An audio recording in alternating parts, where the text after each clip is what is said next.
Welcome to Global Innovation. I'm your host, Chris Graham. Our show today will focus on the global hardware startup ecosystem. During the next half hour, we will explore how creation of community structures enables business development opportunities for innovators and creators. We're going to be joined today by Greg Fisher, the CEO of Berkeley Sourcing Group. Greg is one of the founders of the international platform and community Hardware Massive and the related annual conference HardwareCon. The mission of these enterprises is to empower hardware startups to succeed through networking, education, and access to resources. Also joining us today, Beth Rogozinski, the Chief Content Officer for Pear Therapeutics. In addition to helping guide Pear Therapeutics in its efforts to develop software as a medical device, Beth has been leading the marketing charge for HardwareCon.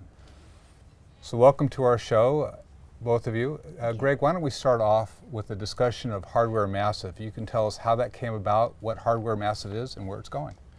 Great, thank you. I started at Berkeley Sourcing Group, so I've been manufacturing for startups for about 12 years, and it started really with a call at 3 in the morning. I was in China, and my friend called me, told me that the Berkeley Hardware Startup Meetup Group needed an organizer. The organizer was stepping down, and suggested that I lead that, and I came in kicking and screaming. I'm a manufacturing guy, not an event organizer. Started that group, or kept that group going, and had a great time. You know, we had a lot of hardware startups here in the Bay Area, and we had a lot to offer from our experience. And when we saw that kind of energy and I think the excitement about what we had to share, we developed Hardware Massive with a friend who built the back end and built it into a global community with the idea to really help these startups get off the ground and hopefully keep them from making some of the mistakes their predecessors had made before them. So in Silicon Valley, there's often a distinction people make between software and hardware. Could you make sure we're all on the same page when you're saying hardware? Where's that delineation in this context? I'm really glad you asked. Yeah, for us, hardware is really about physical products, and there's lots of definitions, and certainly a lot of the hardware in terms of computer hardware and so forth, IoT is a big part of what we're doing.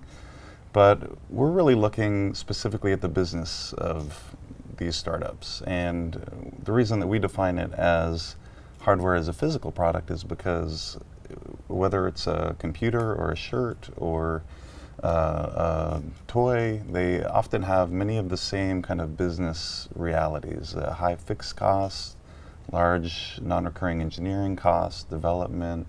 The channels are similar, they're complex, you know, relative to intangible software and other services. So for us, it's really any manufactured physical product. And when you refer to there being a community that you're helping to develop, how do you describe that community? If I'm an inventor and I've come up with a product, isn't that enough? Oh, that's where it gets really interesting. Yeah, it's, if you look historically, I think we've had this dream of the Thomas Edison inventor who had a great idea in the backyard of the garage and was able to kind of magically take it to fruition. But historically, hardware, physical products have not been very successful from the inventor, from the startup. And so we're really looking to try to educate what are those steps that can take an idea, which is really just maybe 3% of a successful business, and fill in all the rest of those gaps to really make it successful. One of the things that we like to say, and differentiating between hardware and software, and it seems like kind of a little bit of a trite thing, but it's true. Hardware is hard. It has, you know, these fixed costs that Greg is talking about, the operations, the logistics, you know, the shipping and receiving of product, taxes and tariffs, protecting your IP. So there are so many elements to a hardware business that differentiate it from a software business, that make it actually even more challenging for entrepreneurs. And so, you know, when you know, Greg is talking about all of the relationships between a shirt and a connected device, those are all the things that software companies never have to even think about. And so, you know, that really differentiates us. Increasingly, we're seeing that even shirts, right, these days, you know, Greg had a client that had drum pants, you know, so even clothing is getting smart these days. with sensors. But that doesn't make the business any easier, right? It still retains all of the elements of challenge that Berkeley Sourcing Group helps to solve, and that Hardware Massive is looking to solve as well. And then how does HardwareCon fit into this discussion? So Greg and I are co-founders of HardwareCon, and it really came about because I was working with Greg on Berkeley Sourcing Group and helping with some of his projects.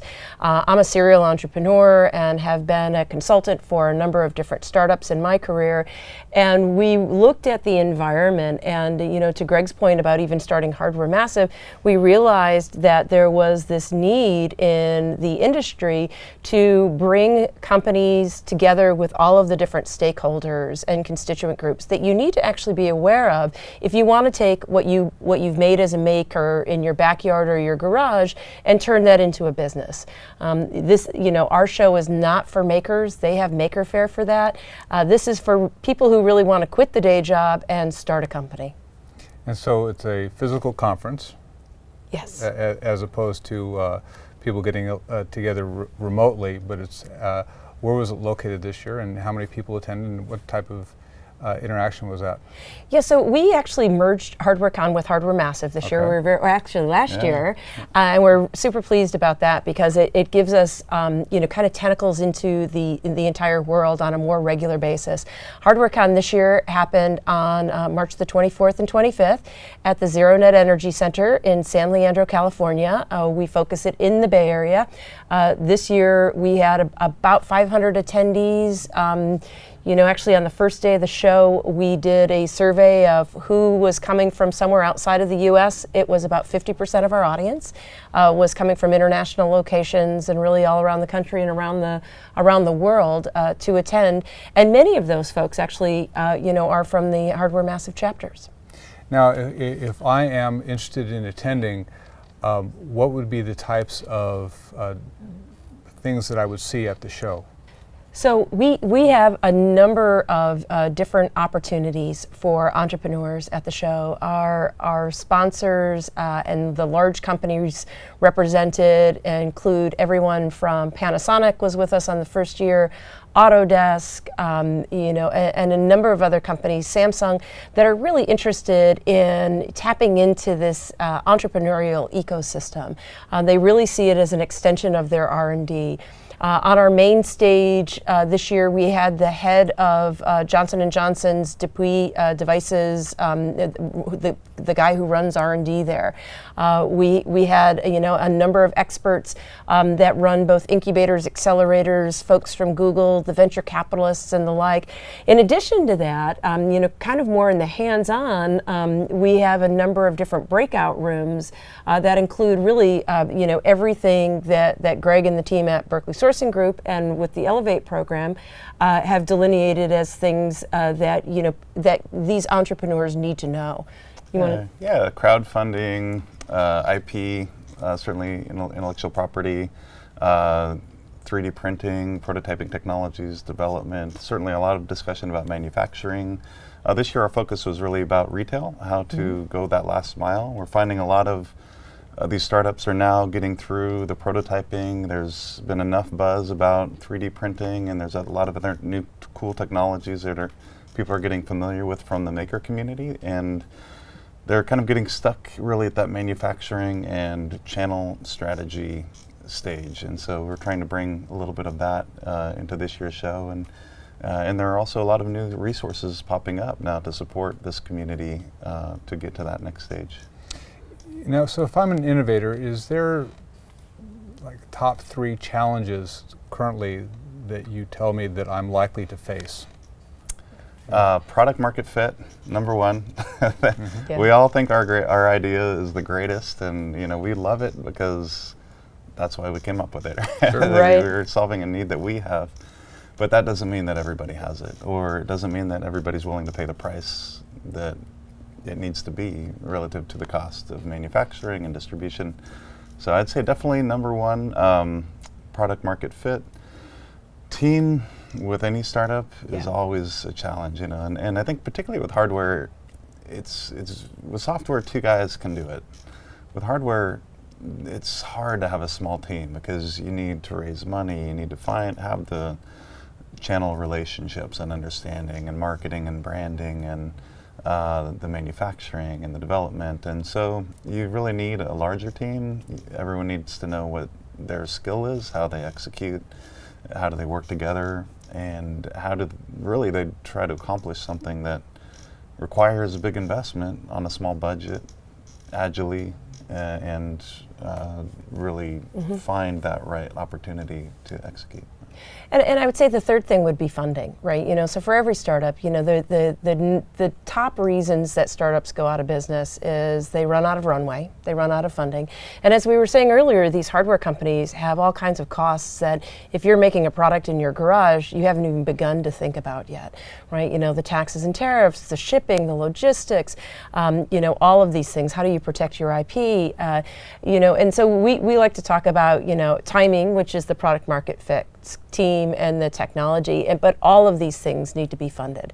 And so one of the things that we try to focus on is, how do you get the right funding at the right time, that's right for your business. So for a lot of businesses, we live in the Bay Area here in the Silicon Valley, and so a lot of people automatically think venture capital. And so we're fans of VCs, we have VC friends, but that's not always the right fit for folks. And so we look at alternate funding sources, crowdfunding, relationships with retail companies, and that was a big focus for us this year, is how can you leverage strategic partnerships to fund it. But really, those would be the three things. It's the timing, product market fit, the team, and getting it off the ground with having the right kind of funding sources.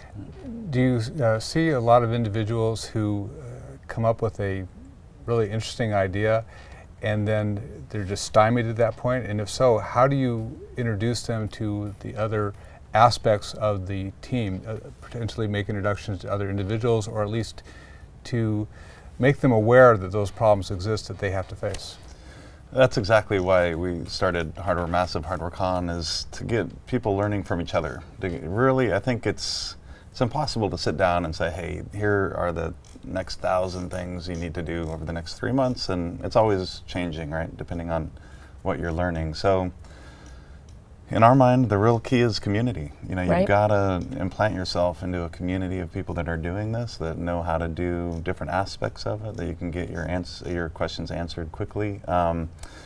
Not many people have really taken physical product companies to success, to exit, and so forth. And so you really have to find those in that community that have had some success, some experience, or maybe just are a real specialist in that development or that manufacturing process. But I spent a lot of time on the phone, trying to coach inventors, as we called them 12 years ago. Right. And I had no time left all of a sudden. And so Hardware Massive, hey, here's a community where people can learn from each other, they can get connected. And then online we have a bunch of resources, videos, blogs, forums, but really just trying to get people as connected as possible. In the current environment, exit strategies that involve going public seem to be more difficult, especially I would think for a hardware company as opposed to a software company. What type of other exit strategies are people looking for, to the extent they are, and they're not thinking they're just going to take their company themselves, build it up to a public company, and then run the public company?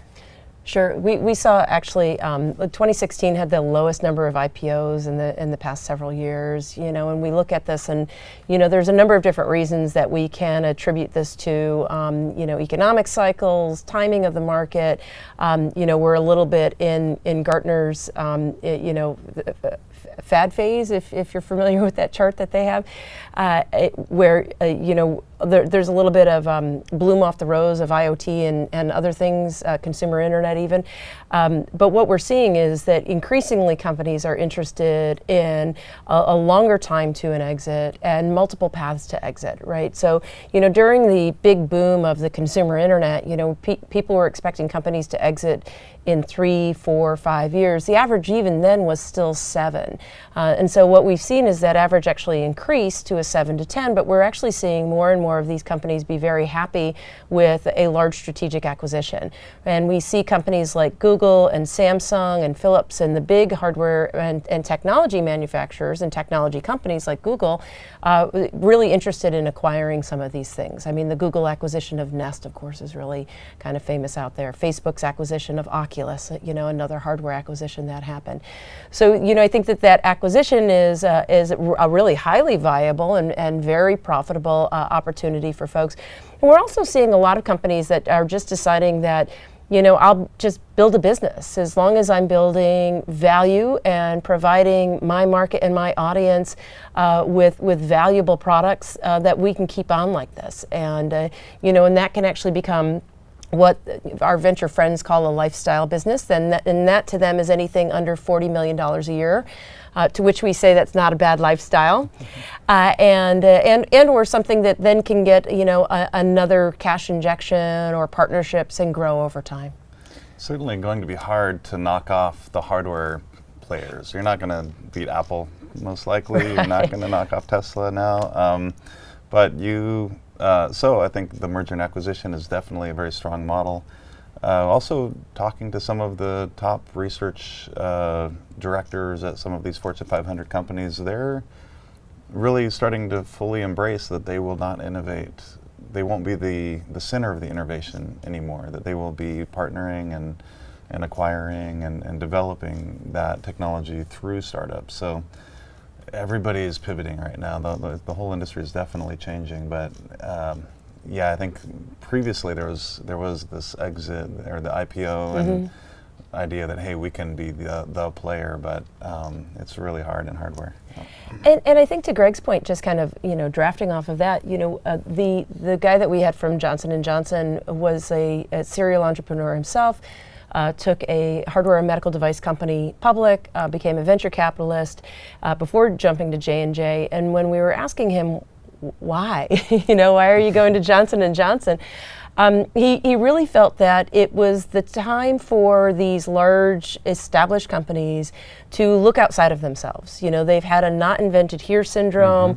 Their R&D has been really internally focused, and it's wonderful that somebody like J&J has hired you and Thompson to really kind of bring them to the next era where, and I know that in his new job and in his capacities there, he's going to very much be looking at how can I work with little startups? How can I find the best and brightest ideas that are happening out there and then bring them into the fold? And what are some of the hot areas today? I hear people talking about IoT, medical devices, wearables. Medical, so what we look at primarily at the show and what we focused on for the last several years, and really it's anything and everything that we get from our entrepreneur participants, really, and we consider them participants more than attendees because we expect them to kind of roll up their sleeves and it's not didactic, right? We want people to get involved. But what we've seen is that there's a big focus on IoT, on medical, on robotics. AR and VR have been really big, but and then this crosses over, to connected home and other things. But the big verticals this year, I mean, you can't look at hardware and not consider medical. It's a $1 trillion a year industry that is ripe for disruption, and it's heading towards a precipice, as we all know. So we know that we need to do something about it. We all have these smart devices with us that are basically the equivalent of a supercomputer 30 years ago, and we've not yet tapped into the power of these watches and connected devices to help us improve our health. So if I have a device that's mostly hardware based, but it has a component that's software. So like the phone, for example, has a significant portion is software based. How does that impact what you're trying to do? The VCs love it. Yeah. I'll tell you, there's the Trojan horse strategy is what they call it, and software is scalable. And especially from a startup, it's hard to get to that next level of manufacturing, that next level of distribution. You have to go global, all kinds of regulations and things that you're fighting against as a hardware product. But if you can have a product, keep that simple, but really have the value inside the software, you can add on the software. You usually don't have many limitations in that form. So I I'd say overall, the venture capitalists are much more excited about something with a software component that can scale. Yeah. Because the ability to drive revenue? Absolutely. And there are multiple different revenue streams when you have a hardware software play that's combined, right? And so, Apple and Steve Jobs have done a lot of wonderful, incredible things for the hardware ecosystem. They consider themselves a consumer electronics company and no longer a computer company. But one of the things that they've done is really kind of drive the bottom out of the software market. So when I first started making software products, we would sell them for $99 at Egghead. When I first started making games, it was $59.95 downloadable content. Now actually people expect that their software is going to be free or cheap or 99 cents, right? And so, the value of actually having a hardware software, combination product is you're able to get in the door. Consumers know how to buy products, and they've been convinced that they shouldn't be needing to buy software. So, we've got a multiple path for multiple different revenue streams that, again, excite the venture capitalists and then excite us as opportunities to develop, novel revenue streams and business models. So we not only can sell off the shelf or actually more commonly direct to consumer, via Amazon or Etsy or one of these other online market systems, but then once you have the product in their hand, there are other ways that you can turn on additional monetization. Yeah, I'd liken it to kind of the Walmart and Target adding groceries. That's strange. Why would they do something like that? But that gets people coming back every day. It builds that relationship with the consumer, and then you can sell them all of your other offerings. And I think with Alexa and the Apple Watch, and that's what you're seeing here is, that getting those touch points with the customer that you can really drive all this other revenue. And I think it's multiple touch points too, right? And so, as people are used to, paying for a subscription service for a Spotify or 99 cents to download that one song that I want, the more chronic touch points, the more constant interaction that you can have with consumers or businesses even, the better your opportunity for business model is. So the focus, though, is not just the consumer market, right? It's a broader-based approach. It's really whatever market that particular hardware may go into, but each market has a particular, one or more particular idiosyncrasies that you have to address. Yeah, absolutely. I mean, all of the verticals are really different, and the consumer market is probably the most challenging. Consumers are fickle; they don't want to part with their hard-earned cash. It's often the case that we'll advise companies, to look at a B2B play or a B2B to C play, and to not try to monetize against the consumer dollars. But we have a number of companies, some of the drones and robotics companies. One robot company out of Canada that has been at HardwareCon for every year since we started the show, EZ Robot, is now really looking at a business to business model, based on. Yeah, we typically advise B2B wherever possible because you have many fewer customers, which with a small team, it's a lot easier to manage those customers. You have larger orders. You can get an order of 1,000 or 5,000 at one time. That really feeds into your manufacturing supply chain much more cohesively. You aren't stuck with a lot of inventory and all your cash tied up in your inventory. You have teaching customers too. Your business customers are going to actively know the market, actively tell you how to improve, and instead of 1,000 consumers telling you all the little intricacies that may not be relevant to how you really want to improve your development of that product.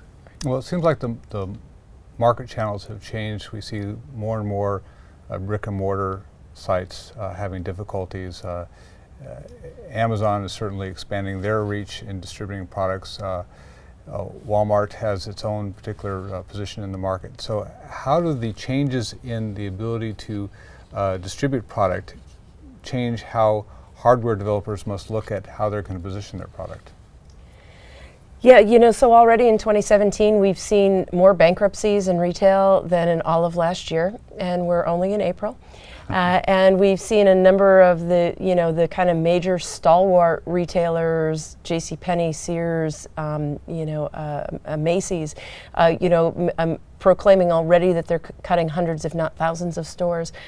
So this shift has actually been coming, and so one of the things that we look at when we look at retail, and as Greg mentioned, our focus this year at the HardwareCon show was on retail, It's not necessarily brick and mortar. It doesn't have to be brick and mortar.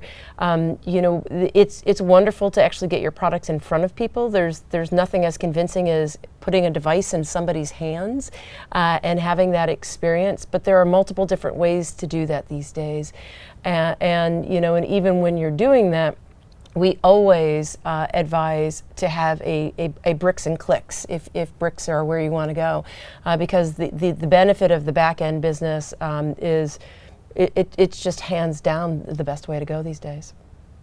And with supply chain management, how has that changed? As a person who is now at the stage where I've defined my product, I've got the manufacturing issues down, now I want to start the process. How do I plan for those changes? Typically, where there's higher labor, it's more labor-intensive product. It's very difficult to sell unless you have a really unique value proposition.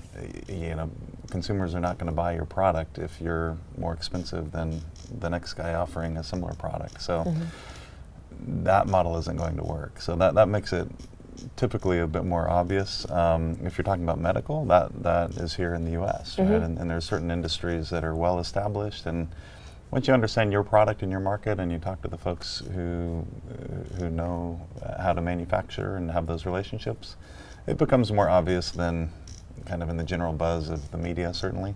That being said, it's always changing a little bit. New countries are becoming more optimal. Things are moving back certainly more now. So just kind of have to see your product and where the best fit is. Yeah, I agree completely. I think that it really is very much one of a fit. What volume do you have? How labor intensive is it? What kind of quality control issues are you going to have to deal with, right? If you have to deal with the FDA, you're actually much better to be able to have a lot more control over it by keeping it in the U.S., right? And to Greg's point, that a lot of our medical devices are actually manufactured right here, whereas a lot of our clothing and other things that are very high touch are not. And so, we really look at the mimetic model. And I think the other thing that drives this is what's your volumes, right? What's the weight of the product? What are the shipping costs going to be? And so it really comes down to, the discrete analysis of every company. And can your site be ISO certified and the FDA regulations and the like? Sure. Yeah, absolutely. So before we wrap up, if you can give me a good success story that you've seen, or a story that did not turn out so well. Yeah, so one of the first customers I worked with was David Mayer with the Clean bottle, and lots to learn from this. He had a bottle that opens on both ends. It's just a simple cycling bottle. Seemed easy to manufacture. Turns out that the machines are built to cut the opening that you drink from one side while it registers from the other side. So there was no machine basically in the world that could cut a hole on both ends. So example from that is that it can be, even simple things can be very hard to manufacture. Hard things can be very simple. But the real thing was David came from a marketing background. In my experience, marketing, sales, minded people have been more successful in hardware. But Dave made a Clean bottle kind of superhero costume. And he went to the Tour de France, and he dressed up in his costume, and he ran by the cyclists at every stage, every day. And they're talking about cycling, and how much can you talk about really with the Tour de France for 3, I don't know how many days, but so every time Dave showed up, wow, there's the Clean bottle boy, and he had international exposure, and in no time he was in all the major retail outlets. So my suggestion to startups would be think outside of the box, compete in ways that other big companies are not competing. That's what you have, is you have agility, you have innovation, and you have to believe. And believe, yeah. And be optimistic. All right. Thank you, Greg. Thank you, Beth. That's our show today, Global Innovation. I've been your host, Chris Graham. Thank you for joining us.